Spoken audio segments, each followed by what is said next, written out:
Welcome everybody. My name is Jose. This is Miles After 50, Running with the Saints. Originally, I was going to start this channel and have it just be about running, but there's a lot of YouTube channels out there with just running, especially for seniors. So I wanted to be a little bit more specific with my channel, especially as it pertains to my Catholic faith. So I changed the channel to be Running with Saints. My goal is to run a half marathon eventually. I started out running on a Jeff Galloway run, walk, run program, which I am still doing, but I ran into an issue where my knees were starting to hurt because I'm a beginner runner, and I think taking on a half marathon with the schedule that they had set up in the app was a little bit too aggressive. So I decided to shift my focus more into keeping up running 5Ks for about 3 to 6 months, and then see if I can slowly, steadily upgrade my mileage, push my mileage higher, coming up to 6 months, so I can see if I can run a half marathon. Hopefully I will be able to avoid injury. So I wanted to bring my faith into it because I noticed there was a lot of young people coming back to the church, and I wanted to share that you can couple your life with your faith and also use it while you're running. Sometimes a lot of people listen to music. It's good sometimes to also not run with headphones or anything on, but instead just contemplate your life. And for me, I contemplate the lives of the saints. I have this book here. It's called The Lives of the Saints. It's illustrated. It's by a Catholic Book Publishing Company. It says Lives of the Saints 2 for Every Day. Today is July 8th, and the Catholic of the day is Sunniva. Sunniva was the daughter of a 10th century Irish king, according to an Old Norse legend. Eventually, she and her brother Alban, along with several women companions, fled from home so that Sunniva could avoid an arranged marriage. Landing on the island of Siege, off the coast of Norway, Sunniva and her companions settled in a cave. Eventually, a group of neighbors accused a group of stealing cattle that were grazing on the island, and an armed band set out to arrest and punish the intruders. However, when they arrived, the band found that the cave had been completely sealed by a landslide. A few years later, around 1995, King Olaf of Tryggvason had the cave opened up after strange lights were reportedly seen in the area. Sunniva's body was found to be incorrupt, and the king built a church there in her honor. So, the issue of incorrupt saints has always fascinated me, and as a matter of fact, it was one of the main reasons why, when I got married, and I came into the church much later, so I can get married to my wife, because I hadn't completed my communion and confirmation prior to getting married. I had to go through, I think it was pre-Cana courses, and I had to go through the Rite of Initiating, RCIA.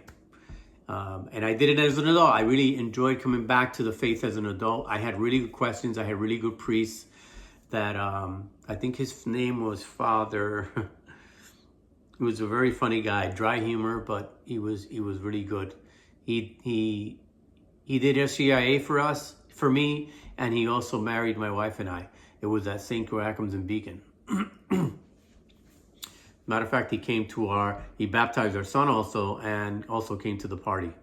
It was a Father Lynch, that was his name. Father Lynch, very dry humor, but a very, very good guy. Once you got to know him, he was really nice.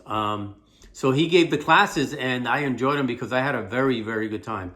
And one of the reasons why I came back to the faith was because of the lives of the saints. As a Protestant, I came from Protestant family. My parents had baptized me Catholic, but they left the faith and went to Protestant. And I learned quite a bit about the Bible, which was very helpful for coming back to the church. And I've always felt the need, I always felt left out, not being able to receive the communion. So when I met my wife, who was a devoted Catholic, and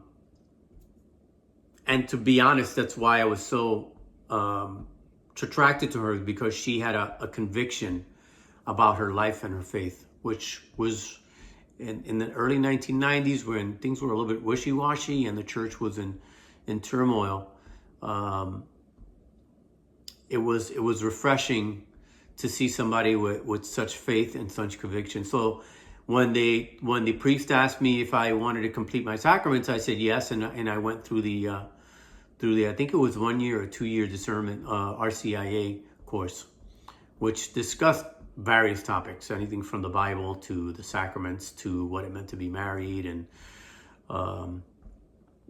my vocation now as the vocation of matrimony. It was an experience, and one of the biggest things that brought me back was the lives of the saints, reading about Saint Francis, Saint Clare, Saint Augustine, Saint Ignatius of Loyola, Saint Teresa of Avila, Saint John of the Cross. I like the contemplatives. I like the mysticism of the church. I've always liked the mystics.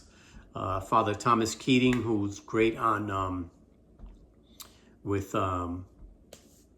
the contemplative prayer, and one of my favorites, St. Thomas Merton, which has a great book called The Seven-Story Mountain. If you've never read it, it's definitely a must read. Anyway, the lives of the saints, we don't discuss that in Pentecostal / Protestant circles, because they don't believe in the saints. They don't, they believe that Catholics pray to the saints, which is just misunderstanding. So the lives of the saints, why? When the incorrupt one was a big deal for me. When I started reading about the incorrupt bodies of Clare, and recently I went to Italy, and I went to Assisi, and I got to see the incorrupt body of Carlos Acutis. We went there, I think, a year or two before he was declared saint. I would think we went there in 2023 or 2024. We went to Rome and then took the hour train ride up to Assisi, and my wife and I had a great time. We loved it. I love Italy. It's so nice to go to a Catholic country. I've been to other places in Europe, and believe it or not, a lot of them are godless. A lot of at least the major cities where I visited were godless. Italy, everywhere you went, it was Catholicism. Everywhere you went, there was a mass. I loved it. Anyway, this is the intro to my channel. You're going to see running.